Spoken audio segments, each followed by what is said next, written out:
आजाद बेटी गुलाम बहू।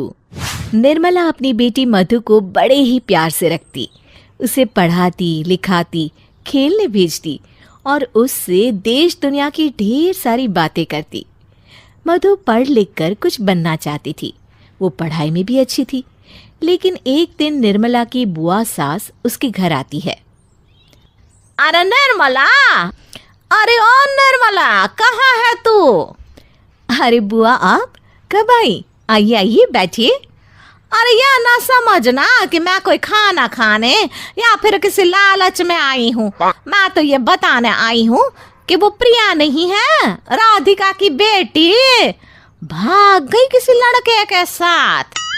अरे नहीं बुआ, वो भागी नहीं, बल्कि राधिका ने उसे विदेश पढ़ने भेजा है। जाने से पहले हम लोगों ने साथ खाना भी खाया था और मधु के पापा ही उसे एयरपोर्ट तक छोड़ने गए थे। हाँ, अरे पता है, मैं तो तुझे वो बता रही थी जो लोग बात कर रहे हैं। ये तो बड़ी गलत बात है, लोगों को ऐसी बात नहीं करनी चाहिए। अब करनी तो नहीं चाहिए बहू, लेकिन तू भी ना किस किस का मुंह पकड़ लेगी। ये बोलकर वो वहां से चली जाती हैं कि तभी हाथ में बैडमिंटन लेकर मधु वहां आती है। सास उसे देखती है और बोल पड़ती है, अरे ना कोई नमस्ते ना प्यार पड़ना, और ये हाफ पैंट में शर्म नहीं आ रही। मधु कुछ कहती उससे पहले ही निर्मला बोल पड़ती है, बुआ जी, वो आपके सवाल का जवाब नहीं दे पाएगी क्योंकि मैंने उसे बड़ों को जवाब देना नहीं सिखाया है। मैं बता देती हूँ, दरअसल साड़ी या दुपट्टा पहनकर बैडमिंटन नहीं खेला जाता है इसीलिए इसने हाफ पैंट पहना है। फिर वो मधु को कहती है, मधु बेटा, नहाकर पढ़ने बैठ जाओ।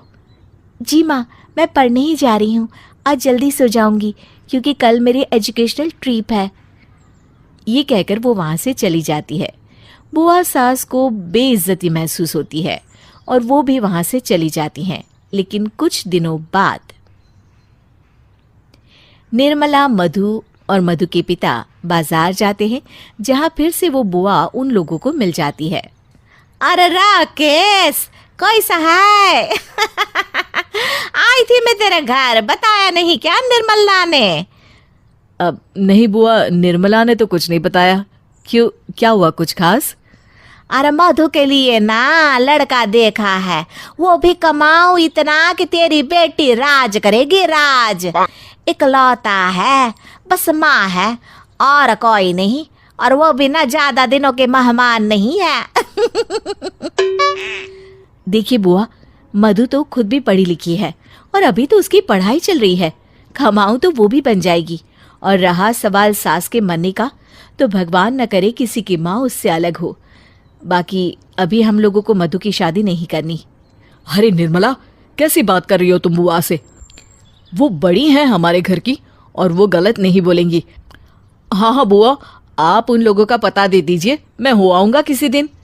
अरे कोई बात नहीं राकेश, बस ये शादी ना किसी तरह हो जाए बस। क्यों, ऐसा क्या है? अरे फिर बोली निर्मला, तुम चुप रहो और चलो यहाँ से। निर्मला और मधु चुपचाप राकेश के साथ वहां से चले जाते हैं। लेकिन निर्मला को लगातार बुआ की बात चुभती है कि आखिर क्यों मधु की शादी के लिए वो इतनी उतावली हैं। अगले दिन शाम को राकेश घर आता है, उसके हाथ में मिठाई का डिब्बा होता है। निर्मला, अरे ओ निर्मला, कहाँ हो तुम? अरे मिठाई, क्या बात है, आपका प्रमोशन हो गया क्या? वाह जी वाह। हाँ, अब मैं जल्दी ससुर बन जाऊंगा। मैंने मधु की शादी उस घर में तय कर दी है जहाँ का पता बुआ ने दिया था, और लड़का बहुत सुंदर है। और माँ क्यों? माँ को क्या हुआ, ठीक नहीं है क्या वो? अरे नहीं, माँ भी ठीक ही है, बस उनकी एक शर्त है। देखिए जी, मुझे ऐसी शादी नहीं करवानी जहाँ शादी से पहले ही लोग शर्त रखने लगे। शर्तों में रिश्ते नहीं होते।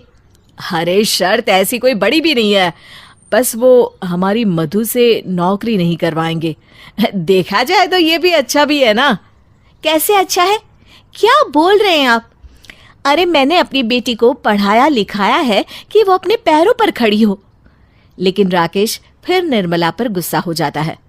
मैं जबान दे आया हूं और अब मैं पीछे नहीं हटूंगा, चाहे जो हो जाए। ये बोलकर राकेश वहां से चला जाता है, लेकिन निर्मला वहीं खड़ी रह जाती है, ये सोचते हुए कि दाल में जरूर कुछ काला है। वो किसी भी तरह अपनी बेटी की शादी उस घर में नहीं करवाना चाहती। लेकिन क्या ये शादी होगी? देखिए कल आजाद बेटी गुलाम बहू के अगले एपिसोड में।